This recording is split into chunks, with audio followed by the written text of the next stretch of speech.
Now we need your support again. Drugs are menacing our society. They're threatening our values and undercutting our institutions. They're killing our children. From the beginning of our administration, we've taken strong steps to do something about this horror. Tonight, I can report to you that we've made much progress. 37 federal agencies are working together in a vigorous national effort. And by next year, our spending for drug law enforcement will have more than tripled from its 1981 levels. We have increased seizures of illegal drugs. Shortages of marijuana are now being reported. Last year alone, over 10,000 drug criminals were convicted. These are a measure of our commitment and emerging signs that we can defeat this enemy. But we still have much to do.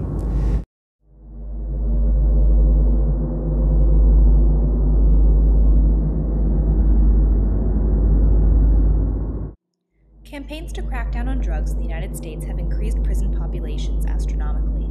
Despite prisons being constantly built and renovated across the United States to accommodate the increasing number of offenders, criminal justice researchers have found that there is simply not enough space to efficiently house inmates. Prison overcrowding has been positively correlated with increasingly violent conditions in prisons, including more frequent sexual assault. With more widespread recognition of sexual assault in prisons, such as the brutal gang rape of Stephen Donaldson in a D.C. prison, prison sexual assault has now appeared in popular television shows, films, and even commercials. A dominant narrative about the nature of victimhood and abusers has grown out of these media representations of prison sexual assault. In examining media representations of rape in prison, it is important to note the dominant narrative present and, just as importantly, the stories that are not told.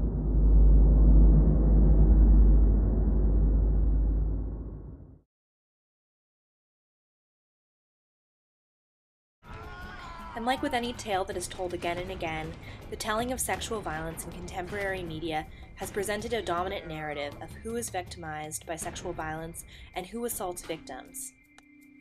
In this narrative, abusers are presented as colored, marginalized, heterosexual bodies that are hardened criminals trying to gain power and control over their victims through sexual assault.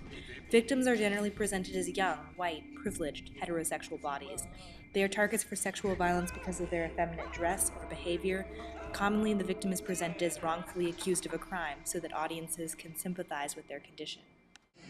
This dominant narrative excludes all other narratives of sexual violence in prisons and the experiences of individuals that are consensual.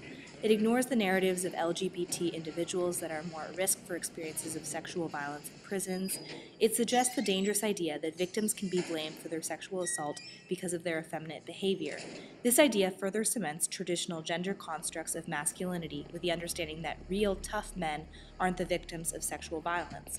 This belief only prevents more men from coming forward to share their difficult experiences of sexual violence out of the fear of being labeled as gay or weak or facing violent repercussions. The underlying belief that sexual assault in prison is a normal condition or a just punishment for committing a crime must be stopped. No one deserves to be raped. In this piece, I'm going to explore how this dominant narrative is present in a 2002 7-Up commercial and explore what the stereotypes there are present about victims and who is victimized by sexual violence. They say if you're going to sell something, get yourself a captive audience. Oh, watch the sleeve. Okay, there you go. This place is going to be a gold mine. I'm not picking that up. Hiding it from your roommate? That's not nice. Oh, I knew I didn't bring no cash. I'm just trying to fit in. No need to go to the store. I got the 7-Up right here. When you bring the 7-Up, everyone is your friend. Okay, that's enough being friends. Where you guys going? Oh, watch the sleeve. Okay, there you go. This place is going to be a gold. From the very beginning of the commercial, we see Godfrey, who is playing the character entering the prison, portrayed as an effeminate body and a body of class. One of the important things to notice about Godfrey is the attire that he's wearing. He's wearing a sweater vest, a tie, and loafers, amongst the other prisoners that are wearing jumpsuits. He comments to one of the prisoners while distributing soda, "Watch the sleeve," a comment suggesting that he's concerned about getting his clothing ripped or dirtied, suggesting that he's of a higher class or slightly effeminate because... Hiding it from your roommate? That's not nice. Godfrey is depicted in the commercial as incredibly naive. While watching a black inmate, presumably making a weapon with a can of soda, Godfrey comments, "Hiding that from your roommate, that's not nice." This language suggests a certain naivete, We can see this in Godfrey's choice of the word roommate to describe a prisoner's cellmate. Commonly, when we think of a roommate, we think of a person one shares a room with in college. The fact that Godfrey compares a cellmate to a roommate suggests that he is very naive to the fact that many prisoners did not have the same educational opportunities that he had, and also does not acknowledge the violent conditions in prison between inmates. Everyone is your friend. Okay, that's enough being friends. Where you guys going?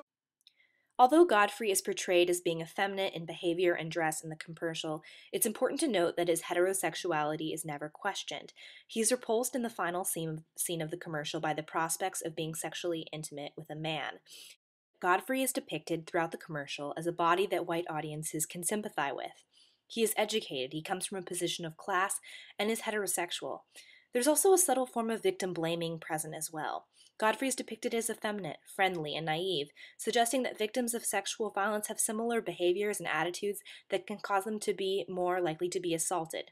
In reality, people of a range of classes, sexualities, genders, and attitudes are sexually assaulted in prisons.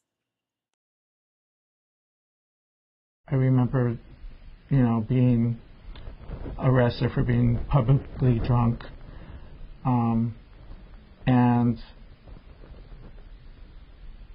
being terrified because I was in jail, and I had to let them know that I was gay and different. I guess they go after the weakest links, and I was just the target, and it just became a very terrifying ordeal. Being transgender was not easy at that time. I became homeless, I lost my job, and because I had no means to survive, I had to resort to the street economy. Because of that, I was arrested, and while I was waiting for my arraignment, I was locked up in the county jail.